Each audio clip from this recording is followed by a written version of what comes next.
Salut à tous, alors on a quelques infos supplémentaires sur la Porsche Taycan. Donc c'est un journaliste allemand qui l'a essayé il y a quelques jours, et Automobile Propre a traduit donc son ressenti à ce journaliste. Donc c'est la Porsche Taycan Turbo, apparemment qu'il a testé. Donc voilà, il a pu prendre les commandes de ce bolide. La Taycan est une toute nouvelle création de Porsche qui a comme prétention de tout faire mieux que la Tesla, qui fut très en avance sur son temps.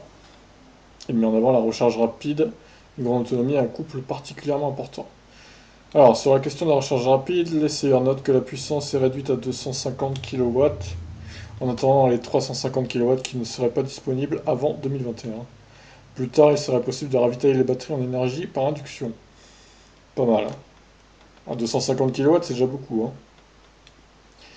Alors, sur la Taycan Turbo prêtée par Porsche, la capacité énergétique du pack est de 96 kWh. Donc ça, c'est noté, hein, 96 kWh de batterie, ce qui est quand même assez énorme. C'est quasiment autant qu'une Model S long range, du coup.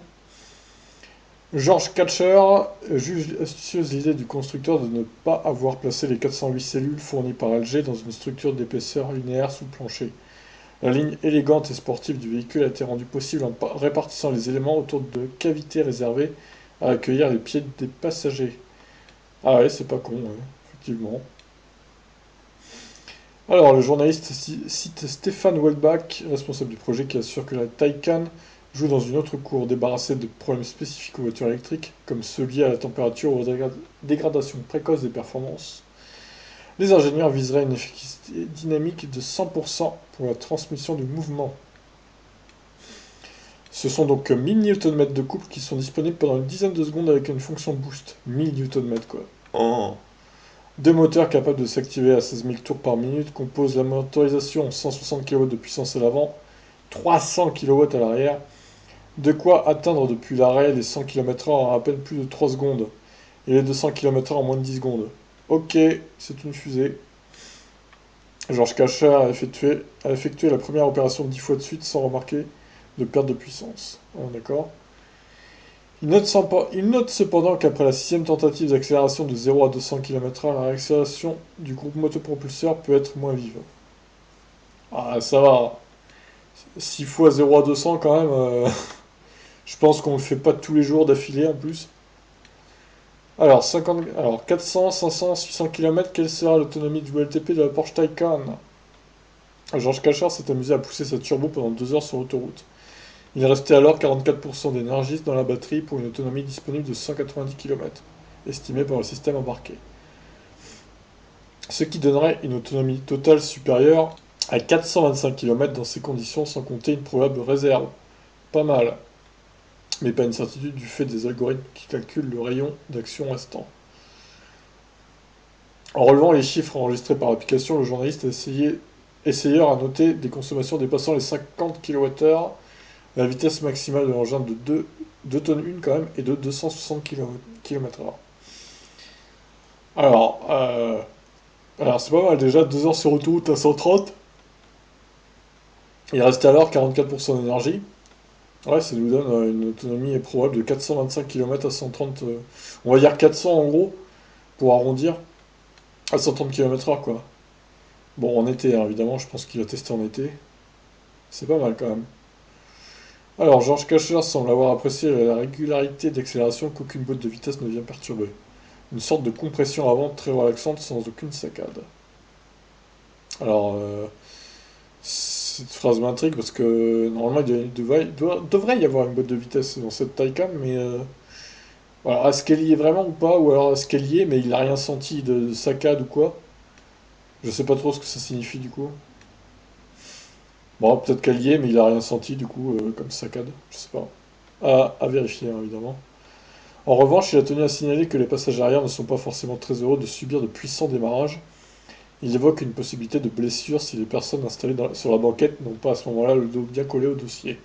Ah la vache, la colonne vertébrale s'écrase avec mes véhémence. D'accord. La position quelque peu plus inconfortable à l'arrière et la hauteur réduite sous le plafond profitent à une meilleure aérodynamique et à un design attrayant. Ah bah c'est sûr que tu vas pas faire 1000 bornes avec cette voiture, les pauvres passagers à l'arrière, je les plains au bout de 1000 km, même si tu t'arrêtes tous les 200 ou 300 km. Je pense qu'ils vont avoir mal au dos à la fin, quoi. Il estime qu'il n'est pas possible de placer une troisième personne avec la meilleure volonté du monde.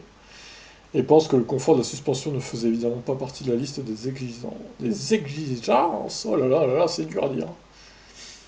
Alors, quatre versions du groupe motopropulseur. Entre les deux versions aux extrêmes, a priori 100 000 euros d'écart. Ah la vache. Alors, pour 90 000 euros, la version de base serait équipée d'une batterie de moindre capacité de 80 kWh, donc qui n'alimenterait qu'un seul moteur. Installé à l'arrière, développant de 140 à 280 kW de puissance. Ce qui est déjà pas mal. À l'autre bout, la Taycan 4S, qui devait être proposée aux alentours de 190 000 euros, est bien sûr dotée de la transmission intégrale grâce à deux monstrueux appareils de 320-360 kW. Entre les deux versions, un Taycan Turbo essayé par George Kasher et une Turbo S. D'accord, donc la Taycan 4S, en gros, c'est la plus puissante de toutes. La Taycan Turbo, ça serait la deuxième plus puissante, et la troisième plus puissante, ce serait la Taycan Turbo S. Ok, bon, au moins, c'est clair. Le journaliste conclut avec une petite note d'humour. À l'attention de ceux qui pourraient avoir besoin d'une période de sevrage, il préconise d'adapter avec une Taycan électrique un bruiteur censé reproduire la sonorité d'un bloc 8 cylindres. Ouais, alors bon, on va peut-être éviter ça quand même. Ça serait un peu ridicule. Enfin bon, après, mettre le nom de turbo dans l'appellation de la voiture, sachant que c'est une voiture électrique, est-ce que c'est pas un peu ridicule aussi? Bon, après voilà. J'imagine que c'est pour rester dans la ligne de conduite de Porsche.